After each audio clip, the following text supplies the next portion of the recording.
പശ്ചിമേഷ്യൻ സംഘർഷം 3 ആഴ്ച പിന്നിടുമ്പോൾ ഇസ്രയേലും ഇറാനുമാകട്ടെ യുദ്ധത്തിൽ നിന്ന് ഒരടി പിന്നോട്ട് പോകാൻ തയ്യാറല്ല.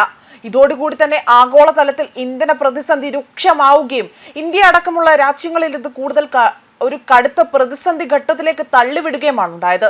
ഇതോടുകൂടി തന്നെ കാര്യങ്ങൾ വിചാരിച്ചതിലും അപ്പുറമായി തന്നെ എല്ലാം തകിടം മറിയുന്ന ഒരു കാഴ്ചയാണ് ഇപ്പോൾ സംജാതമാകുന്നത്. എന്നാൽ ഇപ്പോൾ ഹോർമോസ് കടലിടുക്കിന്റെ സുരക്ഷയ്ക്ക് പിന്തുണ അറിയിച്ചും അമേരിക്കയ്ക്കൊപ്പം എന്ന നിലപാട് വ്യക്തമാക്കി G7 രാജ്യങ്ങൾ രംഗത്ത് വന്നിരിക്കുകയാണ്. യുദ്ധത്തെ തുടർന്ന് ആഗോള ഊർജ വിപണിയിൽ ഉണ്ടായ അനിശ്ചിതത്വം പരിഹരിക്കാൻ തങ്ങൾ ശക്തമായ നടപടികൾ സ്വീകരിക്കാൻ തയ്യാറാണ് എന്ന് അവിടെ അറിയിക്കുകയാണ് ചെയ്തിരിക്കുന്നത്. പശ്ചിമേഷ്യയിലെ യുദ്ധത്തെ തുടർന്ന് ആഗോള ഊർജ വിപണിയിൽ ഉണ്ടായ അനിശ്ചിതത്വം പരിഹരിക്കാൻ ശക്തമായ നടപടികൾ തങ്ങൾ സ്വീകരിക്കുമെന്നാണ് വ്യക്തമാക്കിയിരിക്കുന്നത്. ആഗോളതലത്തിൽ ഇന്ധന വിതരണം തടസ്സമില്ലാതെ നടക്കുന്നുണ്ട് എന്ന് ഉറപ്പാക്കാൻ ഇവിടെ തങ്ങൾ സജ്ജരാണ് എന്ന് തന്നെ G7 രാജ്യങ്ങൾ പ്രഖ്യാപനം നടത്തുകയും ചെയ്തിരിക്കുകയാണ്.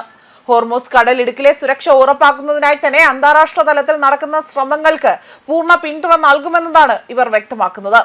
America, Britain, Canada, France, Germany, Italy, Japan എന്നീ രാജ്യങ്ങളും യൂറോപ്യൻ യൂണിയനുമാണ് G7 അംഗങ്ങളായി തന്നെ ഉള്ളത്.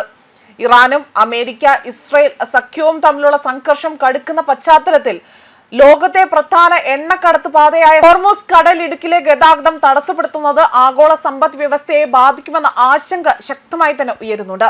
ഇത് മുൻനിർത്തിയാണ് G7 രാജ്യങ്ങളിലെ ആ ഒരു രീതി അല്ലെങ്കിൽ ധനമന്ത്രിമാരും കേന്ദ്ര ബാങ്ക് ഗവർണർമാരും സംയുക്ത പ്രസ്താവന ഇറക്കിയിരിക്കുന്നത്.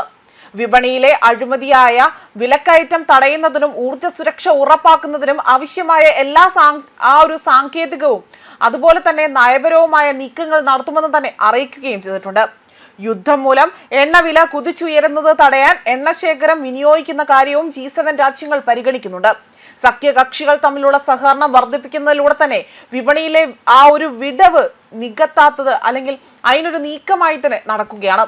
ഇറാന്റെ നീക്കങ്ങളെ പ്രതിരോധിക്കുന്നതിനോടൊപ്പം തന്നെ ലോകരാജ്യങ്ങളുടെ സാമ്പത്തിക ഭദ്രത അത് തകരാതിരിക്കാനുള്ള മുൻകരുതലുകൾ സ്വീകരിക്കാനാണ് ഈ പ്രഖ്യാപനത്തിലൂടെ തന്നെ G7 രാജ്യങ്ങൾ ഇവിടെ ലക്ഷ്യമിടുന്നത്. ഹോർമൂസ് കടലിടുക്ക് 48 മണിക്കൂറിനുള്ളിൽ തുറക്കുമെന്ന് തന്നെ ഇറാൻ US പ്രസിഡന്റ് ഡൊണാൾഡ് ട്രംപിന്റെ അന്ത്യശാസനം പുറത്തു വന്നിരുന്നു. അതായത് ഇത്തരത്തിൽ ഇറാന് 48 മണിക്കൂർ സമയം നൽകിക്കൊണ്ടായിരുന്നു അദ്ദേഹം രംഗത്ത് വന്നത്. ട്രംപിന്റെ അന്ത്യശാസനം വലിയ രീതിയിൽ ഇപ്പോൾ ചർച്ചയും ആകുന്നുണ്ട്.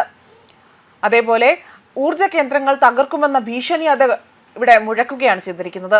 ഇറാന്റെ ഇന്ധന ഊർജ കേന്ദ്രങ്ങൾ ആക്രമിക്കപ്പെട്ടാൽ മേഖലയിലെ US-ന്റെ എല്ലാ ഊർജ അടിസ്ഥാന സൗകര്യങ്ങളും ലക്ഷ്യമിടുമെന്ന് തന്നെ ഇറാൻ സൈന്യം അറിയിക്കുകയാണ് ചെയ്തിരിക്കുന്നത്.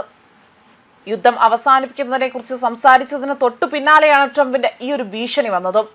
ഇറാനെതിരായ US-ഇസ്രായേൽ യുദ്ധം 4ാം ആഴ്ചയും ഇപ്പോഴും തുടരുകയാണ്. ലോകത്തിലെ എണ്ണയുടെയും അതേപോലെ തന്നെ വാതകത്തിന്റെയും 1/5 കടന്നു പോകുന്ന ഹോർമോസ് കടലിടുക്ക് വഴിയുള്ള കപ്പൽ ഗതാഗതം യുദ്ധത്തിന്റെ ആദ്യ നാളുകൾ മുതൽ തന്നെ ഏതാണ്ട് നിലച്ചിരിക്കുകയാണ്. അതേസമയം ഹോർമോസ് കടലിടുക്ക് US-നും സഖ്യകക്ഷികൾക്കും ഒഴികെയുള്ള എല്ലാവർക്കും അവിടെ തുറന്നിട്ടിട്ടുണ്ട് എന്നും ഇറാൻ വ്യക്തമാക്കിയിട്ടുണ്ട്. വിദേശകാര്യമന്ത്രി അബ്ബാസ് അറാഖ്ചി കഴിഞ്ഞ ആഴ്ച പറഞ്ഞത് കപ്പലുകൾക്ക് സുരക്ഷിതമായ വഴി തേടി നിരവധി രാജ്യങ്ങൾ തന്നെ സമീപിക്കുന്നു എന്നതായിരുന്നു വ്യക്തമാക്കിയത്. ഇതിനെല്ലാം ഒടുവിലാണ് ഇപ്പോൾ അമേരിക്കൻ പ്രസിഡന്റ് ഡൊണാൾഡ് ട്രംപ് ആകട്ടെ ഇത്തരം ഒരു ഭീഷണി മുഴക്കിക്കൊണ്ട് രംഗത്ത് വരുന്നതും. എന്നാൽ ട്രംപിന് പിന്തുണ പ്രഖ്യാപിച്ചുകൊണ്ട് തന്നെ G7 രാജ്യങ്ങളടക്കം രംഗത്ത് വന്നിരിക്കുന്നതും.